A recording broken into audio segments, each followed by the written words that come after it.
Welcome back. Hudson Valley Congressman Republican John Faso has a deeper connection to the Republican health care effort than most House members. Both versions, the one in the Senate and in the House, include a controversial amendment that bears his name.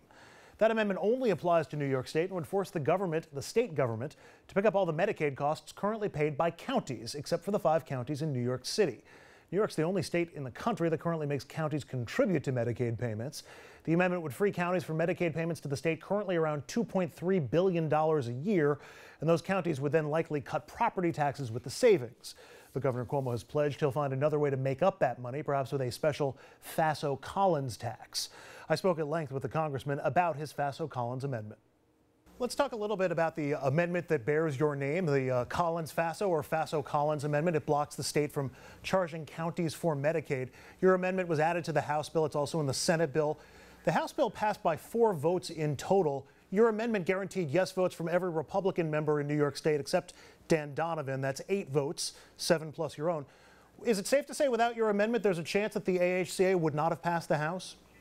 No, I don't think so. I think most of the members, certainly me, I wanted to add this provision because it's good policy in New York State. Look, only New York State does this, where they force the county governments and therefore the homeowners to pay out of their property taxes for what in virtually every other state the state pays for. This is one of the worst things that Rockefeller ever did as governor, and it's one of the worst things that Albany imposes. If you're a homeowner in my district, you would save between $350 and $500 a year on an average house.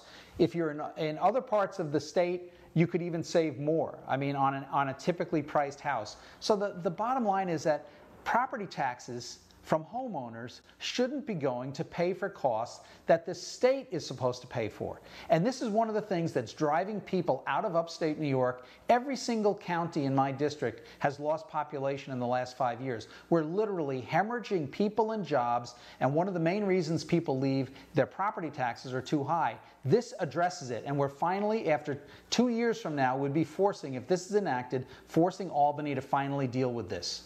How does Faso-Collins improve health care or extend health insurance to anybody in New York? It doesn't. What it does is it says the state should be responsible for a cost that was originally intended to be assumed by the state. What this is, Andrew, the equivalent of this is that if you decided you wanted a $500 luxury car lease every month, and you could afford it because you're going to make your neighbor next door pay $200 of it. The neighbor doesn't get any benefit, has no control, you enjoy it. That's what New York does with the Medicaid transfer of its costs to county property taxpayers. The property tax should not be paying for Medicaid. The property taxes in New York State are outrageous, and one of the reasons is because of what Rockefeller did 50 years ago, and I'm trying to fix it. Just because we've done something dumbly for 50 years doesn't mean we should continue it. You served in the Assembly for 16 years.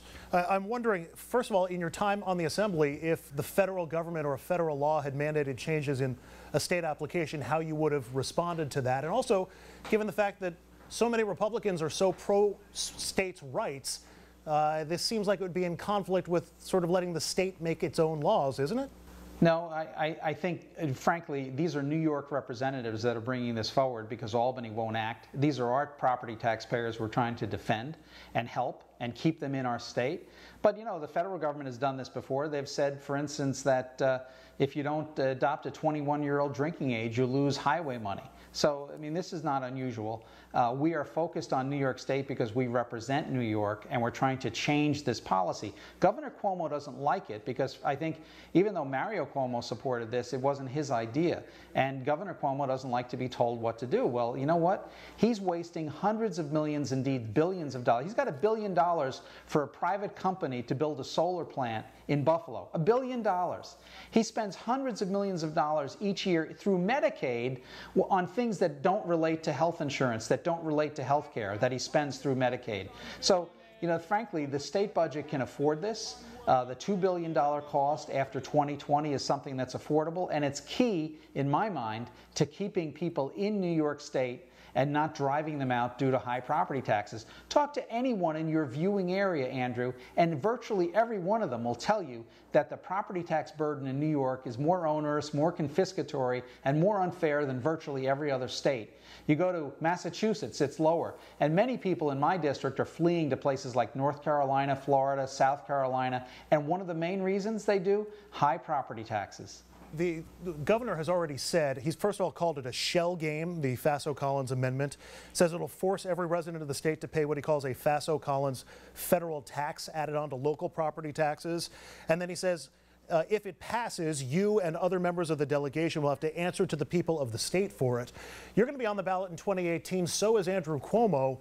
Any trepidation about, making this Faso versus Cuomo instead of Faso versus whoever the Democrat is who's running in the district? No, we're used to the governor's hyperbolic and hysterical rhetoric, and he personalizes everything.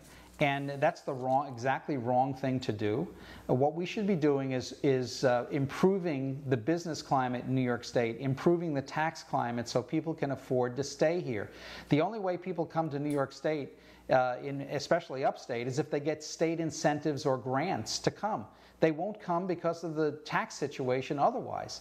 So we've got to fix this, and regardless of what Governor Cuomo says in his rhetoric, I'm going to ignore that. I'm just going to keep fighting for the people who elected me to this position. And by the way, Andrew, when I ran for office last year, I promised I would introduce legislation to do precisely this. I know you did, but just when all is said and done, any property tax cuts that happen on the county level are likely to be offset by an increase in state level taxes to try to offset that $2.3 billion that the governor says is going to come missing if Faso-Collins becomes law. So, Andrew, yeah. You presuming that the state has no place else where it could get fraud out of the Medicaid system, get economies in the Medicaid system, and get economies elsewhere in its current $160 billion budget.